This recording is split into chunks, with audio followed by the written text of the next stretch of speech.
is us live, George. Cool evening, one and all. Hope we're all doing well. Happy New Year. We are back, bigger and better than ever. Hope you all had a good Christmas and a Happy New Year. We're going to talk about the season so far, since we're halfway through that, and talk about some transfers, and then look forward to the Manchester United game on Saturday. Let me introduce you my guests first of all. Darren, how are you, mate? Hope you had a good period over Christmas and New Year. Yeah, it wasn't too bad. I unfortunately was working quite a lot of it, but which actually suited me because I friggin' hate Christmas anyway. Yeah, I was just going to say that. You put the Grinch to I'm shame, glad you it's do, all don't over. you? Mate. I'm Yeah. glad it's all over. But, yeah. But I'm good, thanks. How are you? Yeah, all good, thank you. So, yeah, all good. Ravi, how you doing, mate? Yeah, good. I'm kind of the opposite. I love Christmas, so like, so I feel like this little juxtaposition works quite well. Yeah. So it was a good little break with the family. And looking forward to getting back onto some WSL football. Yeah, it'd be good. I need doing my fantasy team for WSL because that was a bit horrific last year. New year and new start, what they all say. Don't know how long it'll last, but and Laura, how are you? Hope you had a good time, like Christmas and New Year. Yeah, I'm good. Well, I'll put it in the middle and I'll say I love to hate Christmas, so it makes it fair, doesn't it? So I think it took me like 2 days to get the Christmas tree done after Christmas, and that was it. So took me 2 minutes. You didn't put one up, I bet you. No, I had to. I do have kids in the house, so I had to. It's not as good as my Christmas tree taking down movement. So I said to she put the tree lights around it. It was wrapped up, and I thought doing this with vision's hard enough, but doing it without is even harder. And I said to her, do you know what? I think we should just get a new tree next year. And she went, oh yeah, we'll get one of those pre-lit ones. So what I'd done, I picked the tree up and threw it outside with the lights on it. Solved all my problems. Right. So yeah. I was shattered by 7, mate. I was like getting too old for all this, but Mika enjoyed it, so that's what matters really. So we'll just say, have we got anyone in the chat, Laura? Yeah, we've got Catherine. Hey, Catherine. BH Gunners in with the good old can use similar what the Arsenal are cooking. Oh yeah, if someone don't do that, I'd be a bit disappointed. Yeah, it won't be me because, as I say, I probably just butchered that second name now. Catherine says we've got a sign in now. The fans on Twitter can stop complaining that Arsenal are doing the recalling of 2 youngsters from one. And then, of course, I'm one of those fans on Twitter, but I wasn't moaning about the recalls. Yeah, and we'll get the better looking Welsh brother in the house. That's Chris. He's probably just woke up. I'll take that finger and put it in my pocket, Darren. Oh no, that wasn't you. That was to my dickhead brother. So, yeah. And yeah, that's it. Cool. So, before we start, George, congratulations on your engagement. I wondered what I'd done then. I thought he was going to have a go at me. No. Thank you. I didn't really get to join in all of the congratulatory messages because, as I say, I've been working quite a lot over Christmas. So I thought I'd save it and say it to you in person. So congratulations on the night for you and Tash. Lovely couple, and the best of luck to the pair of you. We'll look forward to the wedding. So there's a bit of a funny story to it. So obviously when she said yes, she went, what you do? We should sort out a date. And I was like, yeah, all right, just give me a sec. So I got on my phone, looked at the calendar to see when the football season had finished. So, mate, don't forget it's a World Cup in the summer as well. No, so we're doing it in 2027. So we have longer to save up, and plus there's no tournaments or nothing. There is, isn't there? Isn't it the Women's Euros in 2027 or the World Cup? I think so, yeah.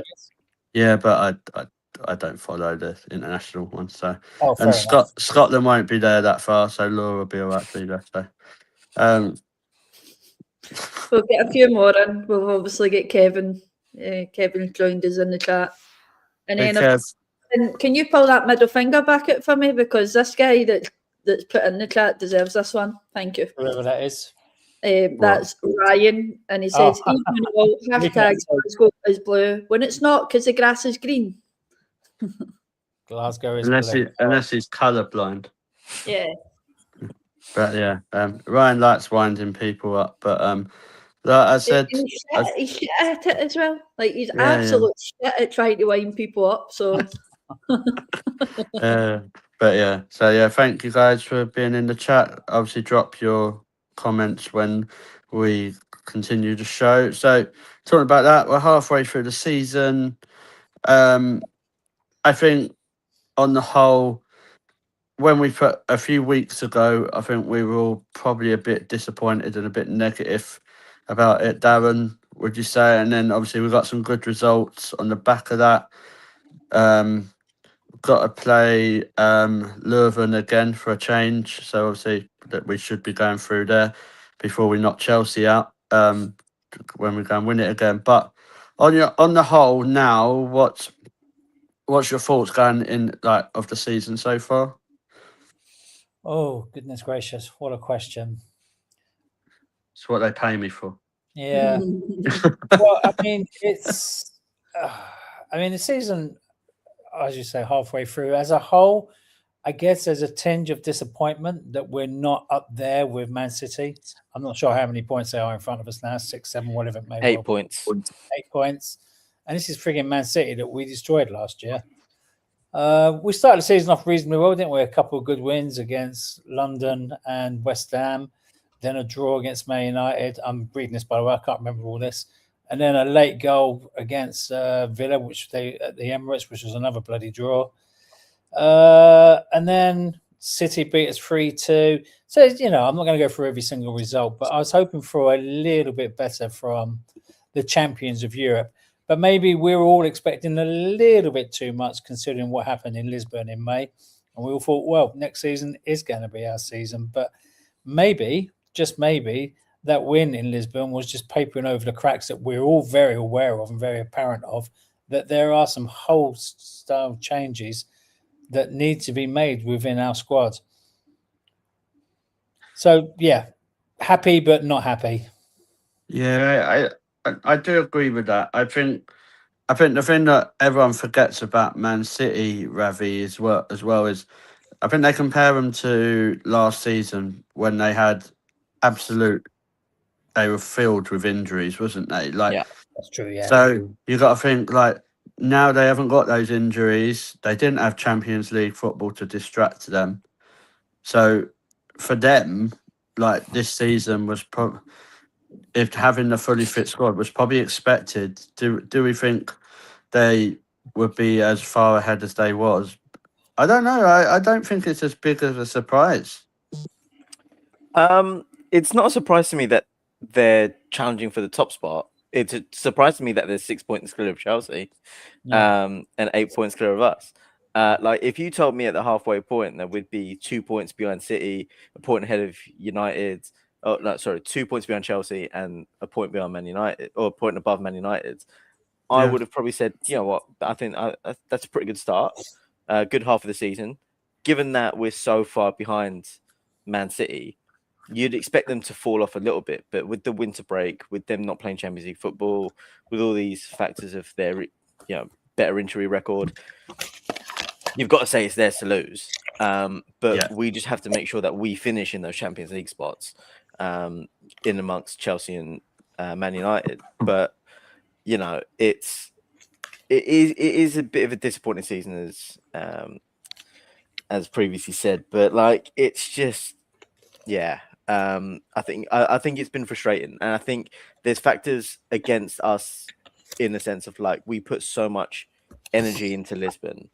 And we had a lot of players that went deep into the tournament in the summer, and I think now we're getting the effects of all of that effort. Yeah, I just think we've had this conversation before, Rav, as well. If you I know if buts and maybes and all that. But if you turn that Tottenham 0-0 into a win, which you probably should be, the Aston Villa game into a win, which you should be, we're not actually that far behind, which we've said every year, probably for however long I can remember. Yeah. And I think that's, for me, that's what frustrates me more. Is like, fine, the Chelsea game we should have won. We were screwed over by a refereeing decision. I kind of get used to that with Chelsea, to be honest. But like, I think what frustrates me more are these games like the Aston Villas, the Tottenhams. Because like, if you actually look at Chelsea this season, yeah, I agree with you. They've been really disappointing, but they only just beat Leicester. Yeah. As well. So do you know what I mean? So they're not actually playing that well. So it's a surprise to me that Chelsea, I don't know, like I wouldn't say they've been found out, because I don't know if you can find a team out that have done what Chelsea have done, but there's certain teams are finding ways to frustrate and actually cause Chelsea problems. I just think with us, I just don't think we have the squad that we need to compete to win the WSL title. Probably not. No, I agree with you there. Yeah. We don't have a squad necessarily to do that. I think we've got an incredible first 11. Yeah. I don't necessarily think we've got the depth to go deep in the Champions League and the league. But I think it's one of those where we kind of had the same thing with the men's team last year, where Liverpool won the league based on us drawing so many games where we should have won. Yeah. And the kind of parallel was happening here. But also on top of that, I do think, you know, Chelsea had this air of invincibility about them, but even like I saw every time I watched them, even last season, they just didn't look super convincing. Like they won a lot of games 1-0. They had a lot of late winners. And that was never sustainable. And I think now when they've actually lost the game, the question is going to be like, okay, now that Everton probably provided a blueprint for teams to challenge them, can that happen again? And see, I thought that when they lost to Liverpool, you know, remember the other year or last year, like when I thought, oh, do you think teams might push them a bit more? And then I don't know. I think some of it is they have been very lucky. Like I remember watching the Chelsea Man United game, and how that ball didn't go in towards the end is like, it was like they had Harry Potter like just Accio in it away all the time. But it was just, yeah. I think we've seen it, haven't we? Though, like in football, when the top teams and the champions, like if you've got that rubber to green, it's with you, isn't it? Like we see it in the men's game, Man United under Fergie, like how much luck they had as well. And I think Chelsea have a little bit of that. Yeah, I think everyone always says like luck always evens itself out, but I don't think it does. Like it doesn't seem to be doing that with Chelsea. But who knows? I mean, like, you know, they've conceded 6 goals in 11 games, which is by far the best defensive record in the league, but they've only scored 19. Like that's not champions, like that's not champions level goal scoring there. Man City have scored almost double the amount of goals. So you know, you look at that and you just think, you know, it's all well and good, like not conceding a goal, but you need to score them as well. And that's where some of their draws come from. Yeah, cool. Laura, coming to you. Obviously, on the whole, I think that probably going on the run that we've done recently probably kind of covers over a bit of the cracks, doesn't it, as well? Because when you actually look at the bigger picture, apart from being 8 points behind Man City, we're in a not as bad a position as we could have been. Would you say that's fair, or do you think that's still kind of sweeping a lot under the carpet? Yeah, I think that's a fair statement to make, simply because those cracks in Arsenal have been papered over for the last few years now. It's not like that's just been papered over from last season. It's been season before that, the season before that. Personally, I think it's been since, obviously, Joe Montemuro last one is the WSL, and Arsenal have just been like, well, of course we've won a WSL, then of course, like to that, smaller trophies were creeping in, and it was like, oh, but we're closer, we're edging closer. We obviously made the semi-final of the Champions League a few seasons back with Jonas, and again, like the cracks were papered over. And I just think, I'm not personally blaming Claire Wheatley. I'm blaming the full lot of that backroom there. For me, it's like, oh well, we're closer to it, one step closer to it. Like, for me, it seems like all that was kept saying was, let's keep pushing with the same players that we've had season after season after season after season. And of course, I think this season will, not specifically this season, but the end of this season and into next season, I think a big statement will be made by Arsenal. I think at Arsenal, the breaking point has hit that the players that we have at the moment are no longer doing what we require them to do. And there's just certain players being dragged along simply because they have brought in those smaller trophies. Obviously, last season for me, I kept saying I don't think I would be happy enough with just winning, obviously, the Champions League. If we went and won it, we went and won it. Yeah, of course, as an Arsenal fan, you're happy that we win that and we get to rub the salt in the wound of Chelsea fans. But I still think going into this season, it papered over a whole load of bigger cracks that to see. Yeah, I think the Claire Wheatley debate is a really interesting one for me, because I think if you're going to have that debate, then you need to be able to have that conversation and that debate with a level head. So, fine, people were saying Claire Wheatley's been there forever, how long, and we've not really competed for the WSL title apart from once when the year we lost to Birmingham. That's fine. So, but then you can't dig Claire Wheatley out when she brings people like Alessia Russo, Mariona Caldente, Emily Fox, and Daphne Van Donselaar into the club. Yeah, because you can't. It's not that black and white for me. They're just, obviously I'll get your guys' opinions on it as well, but that for me, Claire Wheatley can't be crap and bring bring those in. I think personally Claire Wheatley needs a bit of support. Where's the people who are accountability that are around her or just above her? Yeah. Like, we don't hear that. All we hear is Claire Wheatley. Like, Jodie Taylor apparently got a job. I don't know what she does. Like, I don't know. Does she walk the dog? I don't know. But I don't like. But where's the support? It's like Claire Wheatley this, Claire Wheatley that, and she does deserve criticism. Like, I'm not saying she doesn't, but what I'm like my comparison. Like, obviously people know I'm a big Arsenal men's supporter. Edu, when he was there, done decent stuff, but mate, he done some really, really bad stuff as well. Like, so it's just having that level-headed conversation. And Darren, I'll come to you. What's your kind of thoughts on the Claire Wheatley situation? And do you think we can do a big clear out and turn around with her there, or do you think she needs support, or do you think she needs to go? Well, George, it's quite interesting listening to you talk then, because I guess one of the things that we are not aware of, certainly I'm not anyway, for both the men and women, outside of Claire Wheatley and whoever Adu's replacement is, I don't even know what his name is, can't pronounce it. Is that it? Okay. I mean, we don't know what the hierarchy is either below or one step above those guys. And these guys are wholly reliant on the scouts telling them who they should or should not sign.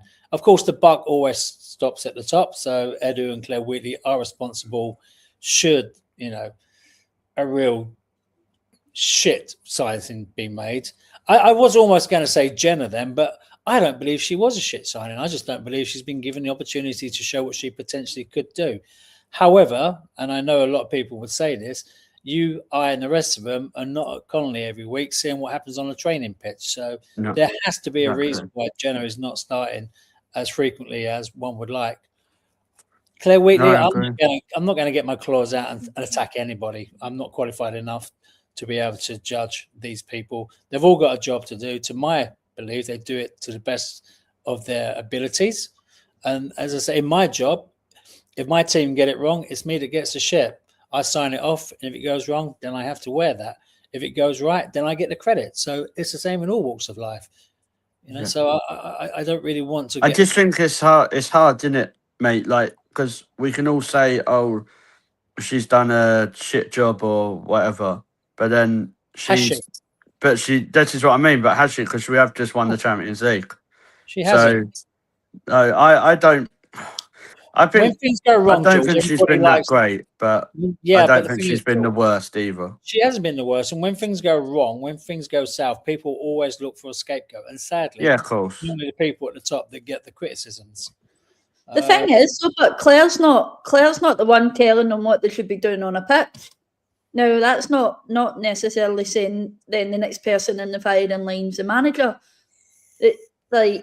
You look at that team and how they performed in the Champions League final. Watching that final, that was a team I have never recognised in the years I've followed Arsenal.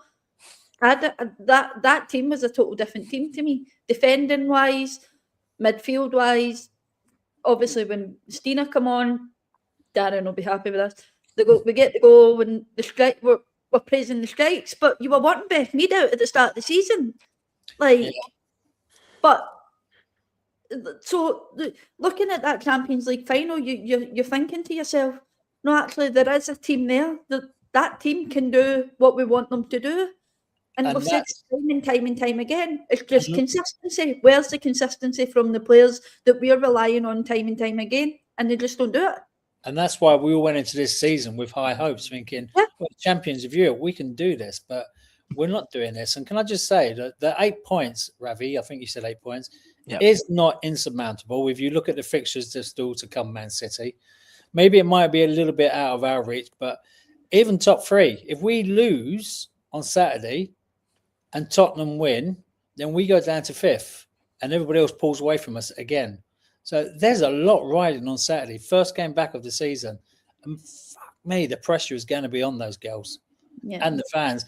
And I think it's going to be a very nervy game. I know we'll probably talk about it in a minute, Jules, but I think that will affect the crowd as well. I'm really not looking forward to it.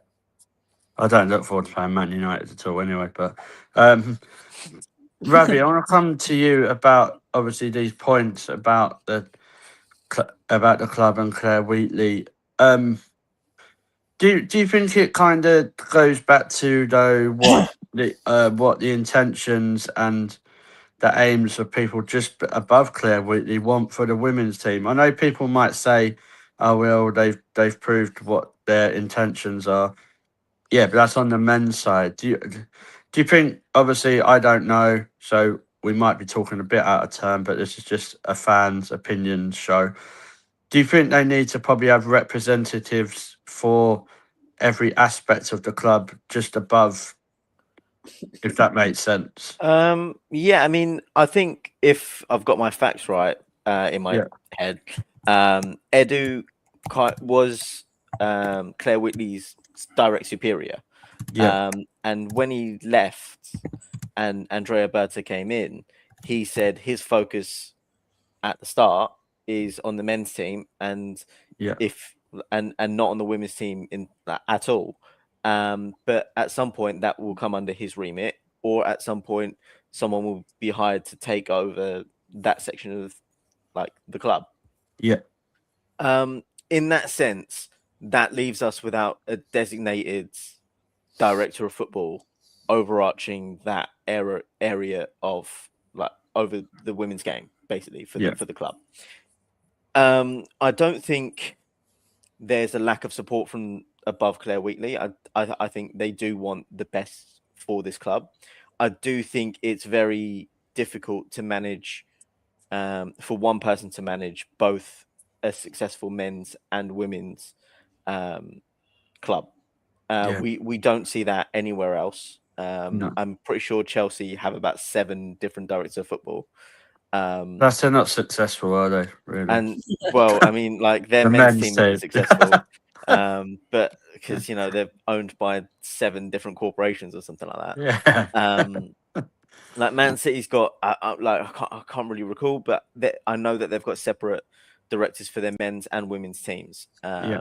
So I think it was ambitious for Eddie to take both things for himself, but I don't necessarily think you can give your undivided attention to both sides of your first teams. And Bertha's just a negotiator. Let's be honest, isn't he? I mean, whatever he did to the men's first team is if we could have a version for the women's team, that'd be ideal. But but you get what I mean. It's just it's like there's a spare gap. So obviously, I don't know. I struggle with. I think sometimes with our scouting, I struggle a bit because the players that we're looking at normally either are lionesses or are well known. or Swedes, or Swedish, but why couldn't we, if we have scouts, we're Arsenal Football Club, but for a reason, you know what I mean? Why can't they go out and look and say a lower team in the German league? Was it the one at Chelsea? Was it Reitinen or someone like that came from? I might have the name wrong, but it was one of them Chelsea players came from a really lower German team. captain or something like that. Someone like that. But why can't we do that? So what I reckon it is, and this is where I think a lot of big teams struggle, is that I don't think there's a lot of world-class quality available for all of the top teams. And I think this is where the game has developed over the course of the last 4 or 5 years, especially. I think the gap between sort of good players and great players is really closed. I think the gap between the very, very world-class players and great players is still quite big. When I remember there was a whole conversation about number 6s in the women's game, and there was 4 world-class players, and it was Kira Walsh, Leah Volti, and 2 others, and it was just well, we have one of them, so But that's what I struggle with. That they let her go and they didn't replace her. I think it's the whole logic of apparently we didn't want to play with a number 6 anymore, or you're dropping down Kim and Mariano into a double pivot, which is questionable. Well, it's questionable at best. That option in it. But have someone there that can play that. But obviously, is that something that Wally then decided? You know what? I want game time. That's what I need, and of course. But I think this season she would have played. I do. Probably a lot do as more. Well. But it's one of those things where it's just we've seen Leah Williamson play there when England won the Euros in 2021 or 2022 even. Yeah. So could we put Lotte Wubben-Moy at centre back and then play Leah Williamson at defensive mids? Maybe. I'm pretty sure in one of Leah's recent interviews, she said that she wasn't. Even Serena said she wasn't ready to play there, so I don't think she would trust herself to be in that. But the option's there, isn't it? You have Laia Kadina who can do it. Try Laia Kadina out at it. Yeah, I mean the whole Kadina thing as well. It just seems like she's on the naughty step as well. And I'm not really sure who Renee actually trusts in this team. We see the bench being named, and Kadina's always there, Palova's on the bench, and you're looking at this going surely one of these guys are going to come on, and then it's 75, 80th minute, and only they're now coming on for a little cameo appearance. But I do think there's questions that need to be asked in terms of the management of the squad. I do think there's some questions that need to be made about recruitment as well. And, transitioning this team who are, a lot of the core elements of this team and who have based the profile of player around, you're never going to replace Kim Little for like. She's a unicorn player. She is absolutely exceptional. And you need 2 players to replace what she does in that team, because not one player can do that anymore, and Kim can't even do what Kim does. So I do think, we need to go away from these sort of like specific players and profiles and just go into a system that goes, all right, we can get a great player that fits this role, that the manager likes and will play. And from that point, we can move forward. Yeah. Yeah, not that I expect to hear it because I'm just a fan. Like, we're not that entitled. You know what I mean? But if I was seeing the club looking at players and saying, "I would have bought this one, that one, this one," and thought, "Do you know what? They're looking at different types of players and a different way of playing football." I think I could get behind that. What I kind of seem to struggle a bit with is that I've been seeing it already. Like, people saying, "Oh well, we're not actually that bad. So do we really need to get rid of some of these players?" Yes, because this is the problem. Like, we've been saying this for about 3-4 years. Like, I'll put some names out there. I think Caitlin Ford isn't good enough anymore. Which is big for me because last season she was like, "Oh, Ballon Ford" and all that, but this season she's done nothing for me to for her, really. We're talking about Beth Mead. I think she's been our best player recently. So for someone who's, if you're looking at people who want to sign who are playing for new deals, then Beth Mead deserves one. But I wouldn't give her a 3-year deal. It'd be a 1-year deal with an extra year. That would be it for me. But then we can't have people like Steph Catley, Kim Little, probably Katie McCabe and all that as mainstays in our first 11 in the next 12 to 18 months. If you want to be classed as a serious outfit going for that WSL title, and I know some people won't like that because they'll say, "Oh, Kate McCabe done that last season." Well, but it's a job. That's what she's had to do. But I just don't. I don't think. I mean, Steph Catley has done really well, like going from being a left back where she couldn't play anymore to playing centre half. But anyone here, do we really want to be seeing Steph Catley from 2026 going into mid 2027, 28 as our first choice centre half? No. But again, it sort of depends on, like, we want a left-footed centre back playing there. There's not a lot of world-class or great left-footed centre backs in women's football. Let's be honest here. There's not. And she does a good job for what she needs to do. But again, you have to question whether how insistent are you going to be for that position to be a left-footed player? If you're going to be very insistent on that, then that's how much of a detriment is that going to be to the team? Like, could we say that one of our other centre backs are better than Steph Catley right now? You could probably make an argument for it, but they're not left-footed. And if that's a real sticking point, then I think questions need to be raised on where that sort of directive is coming from. Yeah. I think Katie Reid and Williamson would be perfect for me when they're both fit. I know they probably don't play on the left, but I think we've got the options there. And I don't know if you really need to have a world-class defender, a centre half, because if you've got someone playing in a partnership, they don't have to be the best, but playing in that partnership with a back four, you kind of see the best of them.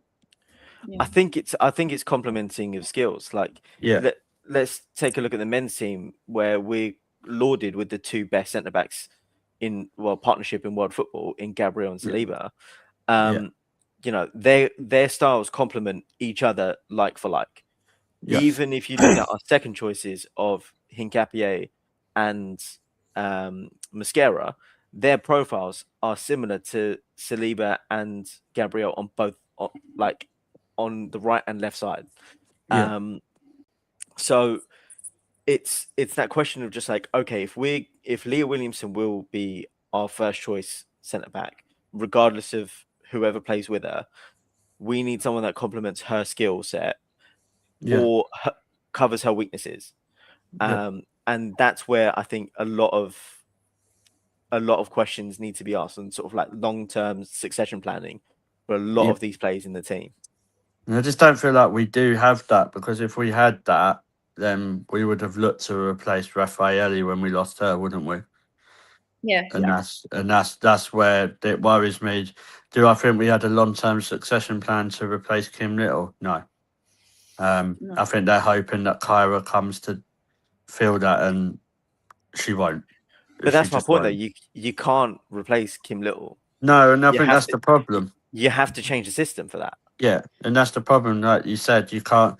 It's like, say you, God forbid, but say like when Mariona does go, because she ain't gonna stay, like, or when she retires, leaves, whatever happens. There's not many players like Mariona Caldente, is there? So you have to kind of, I don't know, you do have to adapt your system, don't you? Like when I know Kava said about Esme Morgan. I don't. Does she play on the left? I don't watch England, so I think she can. Okay, but it's one of those where, like, I think the real sticking point with Renee has been, is she left-footed, therefore she can play there. And I think that's where, like, if Esme Morgan's left-footed, I'd probably say she's better than Steph Catley. But again, I've not seen enough of Esme Morgan, especially recently, especially now that she's in the US. Her preferred foot is right. So in which case that rules her out of being Williamson's partner at Arsenal then. Yeah. And like, you know, like you could probably name the top centre-backs in women's football right now, and I guarantee it, maybe one will be left-footed. Yeah. I think me and Catherine already looked into this previously, and who would be a left-footed centre-back that would possibly fit into Arsenal. And I think there was only like 10% of left-footed like centre back, and I think Wendy and Renee was one of them. I'm sure, but you're not going to Greenwood must be the other one, but yeah. So I've literally just like Googled this, going like left-sided centre back women, and it's just like that could just come up randomly with like Alex Greenwood, Naomi Girma, and Vera Berman, who's just signed for Chelsea. Apparently, she's a young player that Chelsea signed in the summer. Yeah. Well, two of those are at Chelsea. You've got Girma. Yeah, Girma and Berman. Yeah. Yeah, and then obviously Rafa would have been one of them as well. But yeah, if you widen the search, I think there was only something like 10% right across the women's football that are left-sided, that can obviously play on the preferred. This is just where the scouting's got to come into it, isn't it? Like, they shouldn't need a few people on a podcast to be like, surely the scouts can find, if there's players that they can work with, to make them a better player as well. Do you get what I mean? So I'm sure there's got to be players out there that can fit the system. But then I think, personally, when we lose some of these players, I think Renee is going to have to change the system, because those players are not there that are in this system for me. But then that's also another person that's obviously got a question mark over it right now, because let's all face it, her contract is due to be up for renewal as well. That's another question mark. I don't know. Renee's contract's up for renewal in the summer, so she might go a bit. That door will be busy with that amount of people going out the door. I think there's about 9 players as well. So, but yeah. While we're on transfers, Darren, I'll talk to you. Obviously, we've seen some links with Georgia Stanway. Is she the sort of midfielder that you think we should be looking at? Yeah, obviously, like Ravi said, you don't replace Kim Little, but I do think Georgia Stanway does improve our midfield quite a lot. I believe so. And yeah, I mean, taking aside that we are never, ever going to replace Kim Little, so we should never even consider that like-for-like comparison. But Georgia Stanway should be a marquee signing. She is a lioness. She is a fan favourite. I think she would be a reasonably good signing. She's streetwise, isn't she? She's tough. She gives it. She doesn't hang around. She likes to put her foot into a tackle. Can she control our midfield? And then with the likes of Kira, Mariona needs to be pushed further upfield, but that's a different conversation, I think. And I know Kevin beats the drum a lot about that as well, but I don't like her in her current position. We've got, as you guys have rightly said, one of the best players in the world, second best player in the world, isn't she? And she's been played largely out of position for us, and we don't get the best out of her. If you look at what Mariona does in a Spanish shirt, compared to what she does in a there is no comparison. It's like watching two different players. And I feel sorry for Mariona. She should be getting a little bit more support from Renee. I don't think she manages her very well. Georgie Stanway, I wouldn't say no, but then again, if she doesn't come, then equally I'm not that fussed either. Do we want a marquee signing, or do we want some good players that are young and can be moulded into the Arsenal way of playing? Or do we want somebody, like I say, who's a marquee side like Georgie Stanway, to come in and maybe shine, maybe not? I don't know. What would be good, though, of course, is, the Lionesses link is always going to be there, isn't it? And these girls, they do like to play with one another. It's good PR for Arsenal getting all the Lionesses. Well, yeah, I mean, you got Russo, then you get Stanway. Goodness gracious. Well, to be fair, like, I know people don't like it when that sort of thing is said, but it does bring fans in. It does. Whether we like that or not, there's a lot of fans. A lot of fans that will say, or younger fans, I'm gonna go and watch Arsenal because they've got Leslie Russo, Leah Williamson at the moment. I don't know, like ahead of say someone like probably like London City Lionesses. Like I think that's why they wanted Beth Mead so badly, because they get the player, but they get her, they get the people that follow Beth and are fans of Lioness of the England Lioness team as well. I tell you, I'd absolutely love to sign, and it's not Bon Matty, George. Before you jump in, if she was a few years younger, she's only got one leg at the minute, and it won't be any good. A few years younger, if she was a few years younger, and Rory's always mentioned that, or it might have been Laura, Alex Greenwood, I think she would be a fantastic signing for Arsenal. But is she mid-30s now? I'm not absolutely sure. Somebody there, 33, I think. 33. So.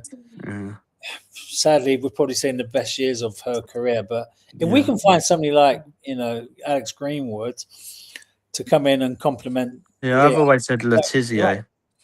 From Man United, I know I don't think she can play on the left, so if we're going down that way, but she can play right back according to Serena. But out of the WSL, I think Maya Letizia would fit absolutely perfect into. Is she left-footed? No, she's right. No, because that's a question I was going to ask Laura. This fact-finding mission that you and Catherine went on, and you found 10% left-footed players. Is that 10% that are available, or 10% in total?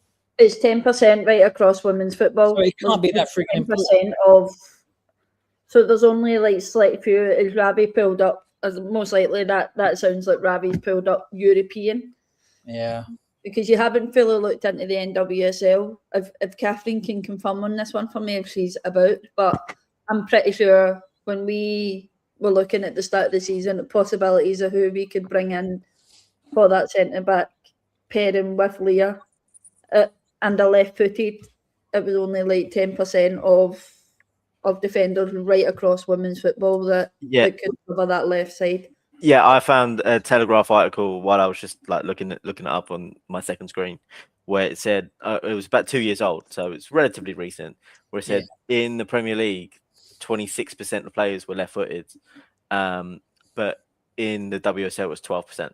12%. Okay, that's in any position, I guess, isn't it? That's across all players. Yeah, across all players. I mean, we are where we are. For me, Lotta and Leah should be the starting pair. And as George alluded to earlier on, once Katie Reid comes back and she's had a bedding in period, return to play, she should be a first name on the 11 as well with Leah. But this is, we're probably talking April, maybe next year before we see Katie Reid again. Is that about right? No, late this year. So she's been out for a year. So probably start of next season, a few months, a few games to get her bedded in again. So maybe November time we might get to see Katie Reid as a starter again. Ish. Yeah. I'd say if you're lucky. If you're lucky. So maybe I'd January. probably say more early 2027 for me. Yeah, maybe January 2027. Once she's had a bedding in period, and I think it'll be post winter break next year. You've got more chance seeing Michelle November time. So we got a whole year of either Lotta, Kadina, or Steph to partner Leah. And that's not even considering injuries, of course. But the problem is what people forget about as well, and I might have this wrong, is that I'm pretty sure that Steph and Kadina are two of the people that contracts are running out. Yeah, sadly. Bearing in mind, Steph will most likely be away to the Asian Cup. Yeah, and obviously we don't have Steph, Kyra, and Caitlin Ford, but that's no loss at the minute, to be honest. I think Kyra's a loss, George, because I think she's really beginning. Yeah, but Caitlin Ford isn't. No, she's not the worst. Not the way she's playing. I don't know. I've not been impressed with Ford at all this season. I think it's a bit hard to compare with Chloe Kelly because Chloe Kelly's been injured. I don't know. I was looking at Caitlin's stats when we were speaking about her earlier on, and she's only got 1 goal and 0 assists. Whether Beth Mead has, let me double check it, I'm sure it was 4 assists and no goals. So what would you rather more a person providing assists or a person that's not really either doing any of them? Yeah. I just think Beth has offered a lot more recently than Ford has for me. So Beth has had 11 games, started 7 of them with 4 assists. Caitlin Ford has started 8, 11, and obviously played in 11 matches and only scored 1 goal out of them. Yeah, that's like for a winner, that's a joke. Like 11 games and 1 goal involvement. Like, no, I'm not. Maybe I'm being harsh, but that's just not for me. I don't think that's harsh at all. Like, I think she should be doing more. Emily Fox has got more. I mean, Chloe Kelly has started 8 matches now. Bearing in mind, Chloe Kelly's been injured. Sorry, she's played 8 matches, started 1. She's got 1 assist and 2 goals. There you are. Going back to Georgie Stanway, though, George, since you asked the question about half hour ago, what's the likelihood? What is the likelihood of us signing it? Is it a strong rumor? It's a strong rumor, but I don't think it's very likely at the moment. But it's a rumor. But I don't think it's likely to happen. But it was a talking point, so let's see what happens. Yeah, so just before we finish up on the transfer, obviously we did sign someone today. I'm going to pass to Ravi on this because he's our football pronunciation guru of the show. Homberg. Yeah, that's it. So we're running with that. Great. Yeah, so quickly we'll go around. Just briefly, Laura, happy with that signing? 19, Swedish. What could go wrong? Roll out the other songs.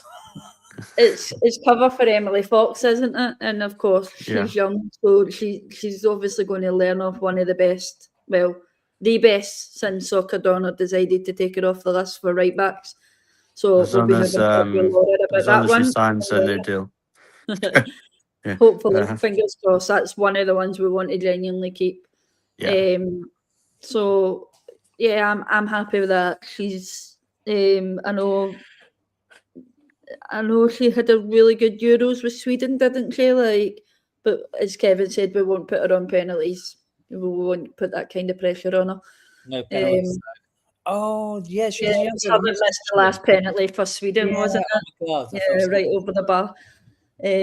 But I'm happy with that signing, and it's of course it's cover for a player who's played a lot of minutes under Arsenal, and of course I think as well she can get into centre back. So can she? It's a versatile player that we could possibly use, and obviously right back and centre back. Yeah, cool. Right, well, quickly, because there's another show in a little while on here, so I need to wrap it up a bit quicker. We'll talk about the Man United game. Ravi, obviously, like Darren said, it's absolutely massive, that game, isn't it? I think the next bunch of games in the WSL decide what way the title's going as well. Yeah. What's your thoughts going into the game? Are you confident? Kind of. You know, I think we're at home. That's always an advantage. United are always tricky against us. If they sit back and just do what they did last time and just like frustrate us, they'll probably have a chance to get at least a point. I do think that we should go into this with the mindset of just like we can absolutely like cement ourselves into that top 3 position with a win here, and that would ease the pressure off the next few games. And that's the way that we should be going into this. Yeah, no, I agree. Darren, obviously, I think we need to. We saw it in Belgium, like when we turned to being a lot more clinical and playing faster paced football. That's what we want to be seeing, isn't it? So I think that's what we need to do on Saturday as well, isn't it? I absolutely agree, but I think Ravi just hit the nail on the head then. It depends which Man United turn up to more, which Arsenal turn up. If they come to play an attacking game against us, then it's going to be a really good game. But if they put a low block in, then we're going to struggle, unfortunately. But I'm nervous. I'm very, very nervous. You're always nervous. I am, but we cannot afford to lose this. Even a point doesn't really do us any favours. No, we have to win. Yeah. You need, at the end of the day, you got to win your home games. How many tickets sold? Does anybody know for Saturday? No. I'd assume, I think there's like 28,000 season tickets that are there, plus the home advantage pack. I reckon 40,000. I reckon, you're probably looking at the 40 to 45 mark. That would be nice. That would be nice, and let's hope it's noisy. Yeah, it all depends on the weather as well, and like because of train travel and it's going to be cold, snow and ice. And I can't deal with a low block when it's like 2 degrees. No. Right. Laura, what's your views going into the game? Yeah, I'm a bit like Darren. I'm a bit nervous getting into this game simply because we just really need to hit that game from the off. We obviously need the fans to be behind the girls all the way on Saturday. But we know recent times that the Emirates can be the most quietest place ever, even though we are in Block 10 screaming and shouting, but it just seems like it doesn't travel far. Yeah, I'm just hoping that the girls have come back fresh and are happy to obviously take the next steps the rest of this season on and can kick on, and they need the results, and hopefully that's something that's in the back of the girls' minds, that they now need to get results. They can't just be slacking off and just hoping that Chelsea's going to lose a game or Man City's going to slip up somewhere or even Man U's going to slip up somewhere along the season. We can't be pointing at a game like that. Are you going Saturday, Laura?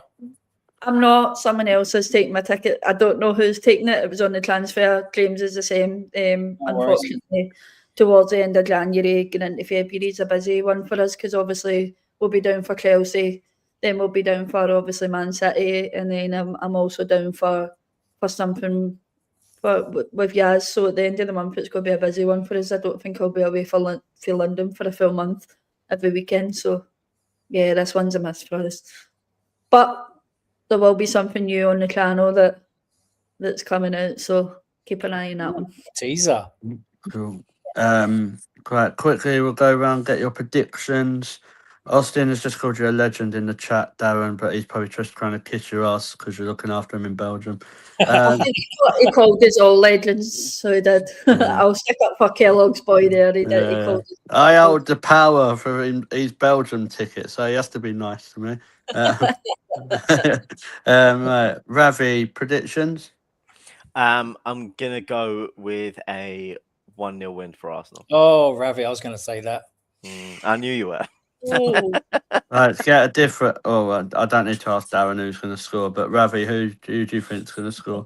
I hope it's Russo, but I can see it being a tough old game, and then late winner, maybe give it Chloe Kelly. Cool. Is she back? She might. I hope so. Yeah. We need her back from the treatment table. Or right. I mean, give me like an 85th minute banger from like Olivia Smith. Like yeah, that'll do. Darren. Yeah, 1-0. Second half, quite late. No. Olivia Smith. Oh, okay. He's say Christmas has changed him. We've broken him. Laura. I'm going to go for a scrappy 2-1 as well. I think we're going to leave it really last couple of minutes to try and get that winner. Cool. And George? I'm going 4-2. Yeah. I think it's going to be. I think Russo's going to turn up. It's going to be Imagine 5. I hope so. I hope so. It's going to be like Declan Russo. That's what it's going to be. So yeah. So yeah, I think 4-2 I'm going, because obviously I know we don't keep a clean sheet with Borba in goal, but I think Daff is back though. Daff is in pictures, so yeah. If she's back, then maybe we'll see. But yeah, 4-2 I'm going. Why not Russo hat trick? Let's go. Thank you for your predictions in the chat. We'll wrap it up there just because Liam's got a show.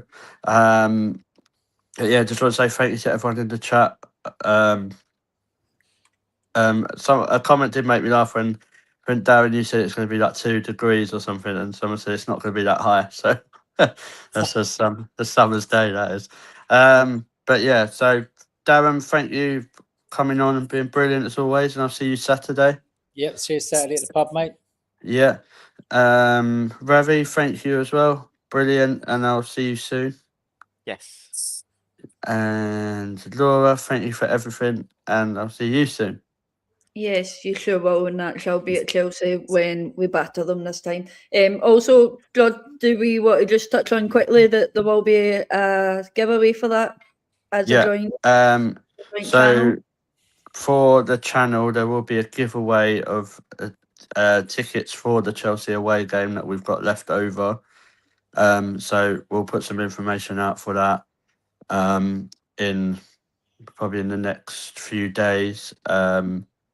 So yeah, but that's thanks to Laura. So just watch this space, and obviously remember to subscribe to Laura's channel as well for her vlogs, and it's going to be a joint one. So, but just please watch this space. And we've also got a Facebook group now where we're going to put some more topics and stuff. So we have a lot of stuff that we can talk about at the shows, and do special shows with some special guests as well, like in this next year. So appreciate you all at the moment, and for the rest of the season, please keep hitting that subscribe button, and we'll be back.